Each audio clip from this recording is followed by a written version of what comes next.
ನಮಸ್ತೆ ವೀಕ್ಷಕರೇ, ಹೇಗಿದ್ದೀರಾ? ನೋಡಿ, ರೇವತಿ ನಕ್ಷತ್ರದ ಬಗ್ಗೆ ಸಾಕಷ್ಟು ಮಾಹಿತಿಯನ್ನ ಕೊಡ್ತಾ ಹೋಗ್ತೇನೆ.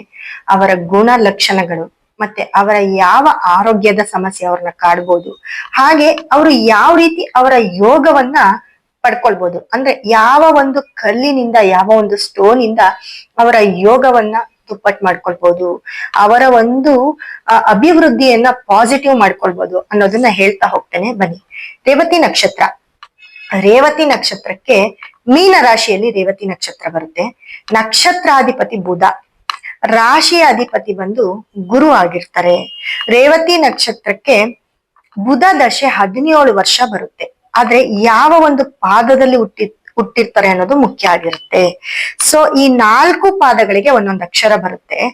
ದೇ, ದೋ, ಚಾಚಿ ಅಂದ್ರೆ ಡಿ ಮತ್ತೆ ಸಿ ಅನ್ನೋ ಅಕ್ಷರ ಮೀನ ರಾಶಿಯಲ್ಲಿ, ಅದರಲ್ಲೂ ರೇವತಿ ನಕ್ಷತ್ರದವರಿಗೆ ಬರುತ್ತೆ.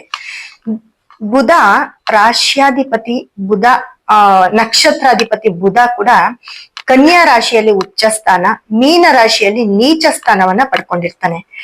ಗುಣಲಕ್ಷಣ ಅಂತ ಬಂದಾಗ ನೋಡಿ, ಇವರು ಪರಿಶುದ್ಧ ಹೃದಯವಂತರಾಗಿರ್ತಾರೆ, ಮೃದುವಾಗಿ ಮಾತಾಡ್ತಾರೆ, ಸಂದರ್ಭಕ್ಕೆ ತಕ್ಕಂತೆ ಇವರು ಎಲ್ಲರ ಹತ್ರನು ಬೆರಿತಾ ಹೋಗ್ತಾರೆ.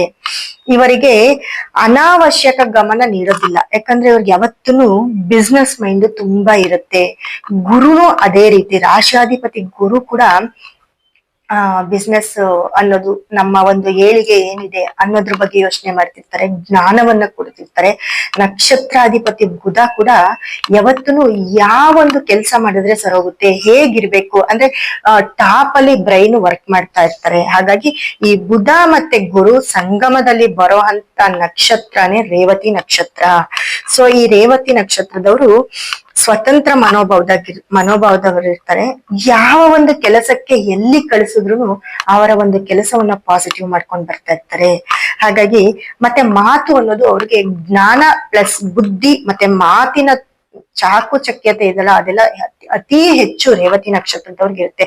ನೋಡಿಬೇಕಂದ್ರೆ ನಿಮ್ ಮನೇಲಿ ಯಾರಾದ್ರೂ ರೇವತಿ ನಕ್ಷತ್ರದವ್ರು ಇದ್ರೆ ಅವ್ರನ್ನ ಎಲ್ಲಾದ್ರೂ ಒಂದ್ ಕಡೆ ಕರ್ಕೊಂಡೋಗಿ ಕೂಡ್ಸ್ಬಿಡಿ. ಅವರ ಬುದ್ಧಿಯಿಂದ ಅವರ ಮಾತು ಇದೆಯಲ್ಲ, ಆ ಮಾತು, ಬುದ್ಧಿ, ಜ್ಞಾನ ಎಲ್ಲವನ್ನೂ ಉಪಯೋಗಿಸ್ಕೊಂಡ್ ಬಿಡ್ತಾರೆ. ಈ ಒಂದು ಜಡ್ಜ್ ಕುತ್ಕೊಂಡ್ ಏನ್ ಕೆಲ್ಸ ಮಾಡ್ತಾರೋ, ನ್ಯಾಯಾಧೀಶರು ಕುತ್ಕೊಂಡ್ ಏನ್ ಕೆಲ್ಸ ಮಾಡ್ತಾರೋ, ಆ ಒಂದು ಬ್ರೈನ್ ಅವರಲ್ಲಿ ಇರುತ್ತೆ. ಆ ಒಂದು ಮಾತು, ಆ ಒಂದು ಬುದ್ಧಿ, ಅದೆಲ್ಲ ಕೂಡ ಅವ್ರಿಗಿರುತ್ತೆ. ಹಾಗೆ ಸ್ವಲ್ಪ ಹಠದ ಸ್ವಭಾವ ಇವ್ರಿಗೆ ಜಾಸ್ತಿ ಇರುತ್ತೆ. ಮತ್ತೆ ಇವರು ಯಾರನ್ನಾದ್ರೂ ಒಂದು ಸತಿ ನಂಬಿದ್ರೆ ನಂಬ್ತಾರೆ. ಅವ್ರ ಮೇಲೆ ಏನಾದ್ರೂ ಒಂಚೂರು ಅನುಮಾನ ಬಂತು ಅಂದ್ರೆ ಖಂಡಿತವಾಗ್ಲೂ ಇವರು ಯಾರನ್ನು ನಂಬಲ್ಲ. ಅನುಮಾನಾಸ್ಪದ ಜಾಸ್ತಿ ಆಗ್ತಾ ಹೋಗುತ್ತೆ. ಅವ್ರು ಒಳ್ಳೆಯವರಾಗಿದ್ರು ಅವ್ರನ್ನ ನಂಬುವಂತ ವಿಷಯದಲ್ಲಿ ಕೂಡ ಇವರು ನಂಬಕ್ ಹೋಗಲ್ಲ. ಹಾಗಾಗಿ ರೇವತಿ ನಕ್ಷತ್ರದವ್ರನ್ನ ನಂಬಿಸೋದು ಬಹಳ ಕಮ್ಮಿ ಇರುತ್ತೆ.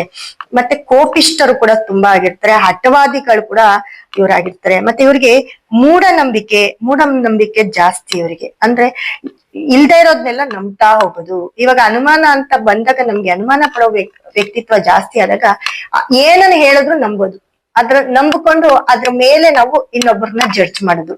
ಸೊ ಈ ಹಠದ ಪ್ರಕೃತಿ ಮತ್ತೆ ಈ ಅನುಮಾನ ಇವೆಲ್ಲನೂ ಅತಿ ಹೆಚ್ಚು ಬರೋದು ರೇವತಿ ನಕ್ಷತ್ರದವ್ರಿಗೆ.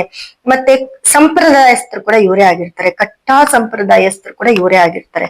ಹಾಗಾಗಿ ಇವರಿಗೆ ಅಲ್ಪ ಸ್ವಲ್ಪ ಎಲ್ಲಾದ್ರೂ ಸ್ವಲ್ಪ ಫಲವನ್ನ ಕಮ್ಮಿ ಆಗೋದು, ಇವರು ಸ್ವಲ್ಪ ಎಲ್ಲೋ ಸೋಲ್ತಾ ಇದ್ದೀನಿ ಅಂತ ಅನ್ಕೊಂಡಿದ ತಕ್ಷಣ ಇವರು ತಕ್ಷಣ ಎಚ್ಚೆತ್ಕೊಳ್ತಾರೆ. ಮುಂದೆ ಏನ್ ಮಾಡ್ಬೇಕು, ಹೇಗ್ ಮಾಡ್ಬೇಕು ಅನ್ನೋ ಒಂದು ಮೈಂಡ್ ತಕ್ಷಣ ಎಚ್ಚೆತ್ಕೊಂಡು ಆ ಡೆವಲಪ್ ಮಾಡ್ಕೊಳಕ್ ಏನ್ ಬೇಕು ಅಂತ ಎಲ್ಲಾ ಕಡೆಯಿಂದ ಇವರು ಪ್ರಯತ್ನ ಪಡುವಂತ ರಾಶಿನೇ ರೇವತಿ ನಕ್ಷತ್ರ ಆಗಿರುತ್ತೆ. ಸೊ ಹಾಗಾಗಿ ರೇವತಿ ನಕ್ಷತ್ರದವ್ರಿಗೆ ನೋಡಿ, ಗುರು ಅಧಿಪತಿ ಆಗಿರೋದ್ರಿಂದ, ರಾಶಿಯಾಧಿಪತಿ ಗುರು ಆಗಿರೋದ್ರಿಂದ ಈ ಗುರುವಿನ ಬಲ ತುಂಬಾ ಬೇಕು ಇವ್ರಿಗೆ. ಹಾಗಾಗಿ ಗುರುವಿನ ಒಂದು ಸ್ಟೋನ್ ಆಗಿರ್ಬೋದು, ಬ್ರೇಸ್ಲೆಟ್ ಆಗಿರ್ಬೋದು ರೇವತಿ ನಕ್ಷತ್ರದವರು, ಅದರ ಜೊತೆ ಬುಧನ ಒಂದು ಬ್ರೇಸ್ಲೆಟ್ ಆಗಿರ್ಬೋದು ಅಥವಾ ಒಂದು ಸ್ಟೋನ್ ಆಗಿರ್ಬೋದು, ಇದನ್ನ ನೀವು ಮನೇಲಿ ಇಟ್ಕೊಂಡಿದ್ದೆ ಆಗಿದ್ದಲ್ಲಿ ತುಂಬಾ ಯೋಗವನ್ನ ನೋಡ್ತೀರಿ. ತುಂಬಾ ಜ್ಞಾನ, ತುಂಬಾ ಬುದ್ಧಿ, ಈ ಎರಡೂ ಮಿಕ್ಸ್ ಆದಾಗ ನಿಮ್ಗೆ ರೇವತಿ ನಕ್ಷತ್ರದವ್ರಿಗೆ ಅತಿ ಹೆಚ್ಚು ನಿಮ್ಮ ಯೋಗ ಜಾಸ್ತಿ ಆಗ್ತಾ ಹೋಗುತ್ತೆ. ನಿಮ್ಮ ಕೆಲಸ ಕಾರ್ಯಗಳು ತುಂಬಾ ಬೇಗ ಆಗತ್ತೆ ಅಂದ್ರೆ ನಿಮ್ಮ ಬುದ್ಧಿ ತುಂಬಾ ಓಡ್ತಾ ಇರುತ್ತೆ, ಏನ್ ಮಾಡ್ಬೇಕು ಅಂತ ಬುದ್ಧಿ ಪ್ಲಸ್ ಜ್ಞಾನ. ಹಾಗಾಗಿ ನೀವು ಪಚ್ಚೆ ಮತ್ತು ಗುರುಗ್ರಹವನ್ನ ನೀವು ಮನೇಲಿ ಇಟ್ಕೊಳ್ಳಿ, ಸಿಕ್ಕಾಪಟ್ಟೆ ಅದೃಷ್ಟ. ಅದೃಷ್ಟ ಅಂದ್ರೆ ನಿಮ್ ಕೆಲ್ಸಗಳು ಬರ್ತಾ ಹೋಗುತ್ತೆ, ಏನ್ ಮಾಡಿದ್ರು ನೀವು ಅದರಲ್ಲಿ ಏಳಿಗೆಯನ್ನ ನೋಡ್ತಾ ಹೋಗ್ತೀರಿ. ನೋಡಿ, ಇವ್ರಿಗೆ ಆರೋಗ್ಯ ಸಮಸ್ಯೆ ಅಂತ ಬಂದಾಗ ಅತಿ ಹೆಚ್ಚು ಜ್ವರದ ಬಾಧೆಯಿಂದ ನೀವು ಕಾಡ್ತಾ ಹೋಗ್ತೀರಿ ರೇವತಿ ನಕ್ಷತ್ರದವರು. ಜೊತೆಗೆ ಹಲ್ಲಿನ ಒಂದು ಸಮಸ್ಯೆ ಕೂಡ ಇರುತ್ತೆ, ಮತ್ತೆ ಕರುಳಲ್ಲಿ ಹುಣ್ಣಾಗುವಂತದ್ದಿರ್ಬೋದು, ಕಿವಿಯ ತೊಂದರೆ ಇರ್ಬೋದು, ಮತ್ತೆ ಕಾಲಲ್ಲಿ ನೋವು, ಸರಿಯಾಗಿ ಒಂದೊಂದ್ಸತಿ ಒಬ್ಬೊಬ್ಬರಿಗೆ ನಡಿಯಕ್ಕಾಗಲ್ಲ. ಇದೆಲ್ಲವೂ ಕೂಡ ಈ ಹೊಟ್ಟೆ ಒಳಗಡೆ ತೊಂದರೆ ಆಗುವಂತದ್ದು, ಏನೋ ಹೊಟ್ಟೆ ಒಳಗಡೆ ಬಾಧೆ, ಅಜೀರ್ಣ ಸಮಸ್ಯೆ, ಇವೆಲ್ಲವೂ ಕೂಡ ರೇವತಿ ನಕ್ಷತ್ರದವ್ರಿಗೆ ಅತಿ ಹೆಚ್ಚು ಕಾಡ್ತಾ ಹೋಗುತ್ತೆ. ಸೊ ಹಾಗಾಗಿ ನಮ್ಮ ಒಂದು ಸಂಸ್ಥೆಗೆ ಕರೆ ಮಾಡಿದ್ರೆ ನೀವ್ ಏನ್ ಈ ತೊಂದರೆಯಿಂದ ಬಳಲ್ತಾ ಇದ್ದೀರಾ ಅದಕ್ಕೂ ಕೂಡ ನಮ್ಮಲ್ಲಿ ಸ್ಟೋನ್ ಇರುತ್ತೆ, ಅದನ್ನ ತಗೊಂಡು ಇಟ್ಕೊಳ್ಳಿ. ಹಾಗೆ ಗುರು ಮತ್ತೆ ಬುಧನ ಒಂದು ಕ್ರಿಸ್ಟಲ್ ಆಗಿರ್ಬೋದು, ಒಂದು ಬ್ರೇಸ್ಲೆಟ್ ಆಗಿರ್ಬೋದು, ನಿಮ್ಮ ಮನೆಯಲ್ಲಿ ಇಟ್ಟಾಗ ನಿಮ್ಮ ಒಂದು ಬೆಳವಣಿಗೆ ಅತಿ ಹೆಚ್ಚು ತುಂಬಾ ಚೆನ್ನಾಗಿರುತ್ತೆ. ತುಂಬಾ ಅಂದ್ರೆ ಆಕ್ಟಿವೇಟ್ ಮಾಡ್ಕೊಳ್ಳಿ ಅಂದ್ರೆ ಇದನ್ನೇ, ನಿಮ್ಮ ರಾಶಿ ಅಧಿಪತಿ ಆಗಿರ್ಬೋದು ಅಥವಾ ನಿಮ್ಮ ನಕ್ಷತ್ರ ಅಧಿಪತಿ ಆಗಿರ್ಬೋದು, ಇವೆರಡನ್ನೂ ಸಂಗಮದಲ್ಲಿ ಇಟ್ಟು ನೋಡಿ, ನೀವು ತುಂಬಾ ಚೆನ್ನಾಗಿರ್ತೀರಿ ಅಂತ ಹೇಳ್ತೀನಿ. ಹಾಗೆ ನಿಮ್ಗೆ ಫಲವನ್ನ ಕೊಡುವಂತ ನಕ್ಷತ್ರ ಯಾವ್ದಪ್ಪ ಅಂತಂದ್ರೆ ನೋಡಿ, ಪುಷ್ಯ, ಅನುರಾಧ, ಉತ್ತರ ಭದ್ರ, ಈ ನಕ್ಷತ್ರ ನಿಮ್ಗೆ ತುಂಬಾ ಫ್ರೆಂಡ್ಲಿ ಆಗಿರುತ್ತೆ, ತುಂಬಾ ಚೆನ್ನಾಗಿರುತ್ತೆ. ನಿಮ್ಗೆ ಈ ನಕ್ಷತ್ರ ನಿಮ್ಗೆ ಅತಿ ಹೆಚ್ಚು ನೀವು ಈ ನಕ್ಷತ್ರದವ್ರನ್ನ ನಂಬಹುದು, ಮೋಸ ಆಗಲ್ಲ. ಹಾಗೆ ಪುನರ್ವಸು, ವಿಶಾಖ, ಪೂರ್ವ ಭದ್ರ, ಈ ಮೂರು ನಕ್ಷತ್ರಗಳು ಕೂಡ ತುಂಬಾ ನಿಮ್ಗೆ ಹೇಗೆ ಅಡ್ಜಸ್ಟ್ಮೆಂಟ್ ಆಗಿರ್ತಾರೆ ಅಂದ್ರೆ ಇವ್ರ ಕಡೆಯಿಂದನೂ ನಿಮ್ಗೆ ಯಾವುದೇ ಮೋಸ ಆಗೋದಿಲ್ಲ, ಮಿತ್ರರಾಗಿರ್ತಾರೆ. ಹಾಗೆ ಆರಿದ್ರ, ಸ್ವಾತಿ, ಶತಭಿಷ, ಈ ಮೂರು ನಕ್ಷತ್ರ ನಿಮ್ಗೆ ತುಂಬಾ ಕೆಟ್ಟ ಫಲಗಳನ್ನ ಕೊಡುತ್ತೆ. ಹಾಗಾಗಿ ಈ ಮೂರು ನಕ್ಷತ್ರದಿಂದ ತುಂಬಾ ಹುಷಾರಾಗಿರ್ಬೇಕು ಅಂತ ಹೇಳ್ತೀನಿ. ಹಾಗೆ ಮೃಗಶಿರ, ಧನಿಷ್ಠ ಮತ್ತೆ ಚಿತ್ತ, ಈ ಮೂರು ನಕ್ಷತ್ರಗಳು ನಿಮ್ಗೆ ಜಯವನ್ನ ತಂದ್ಕೊಡುತ್ತೆ, ಸಾಧನೆಯನ್ನ ಮಾಡ್ತೀರಿ.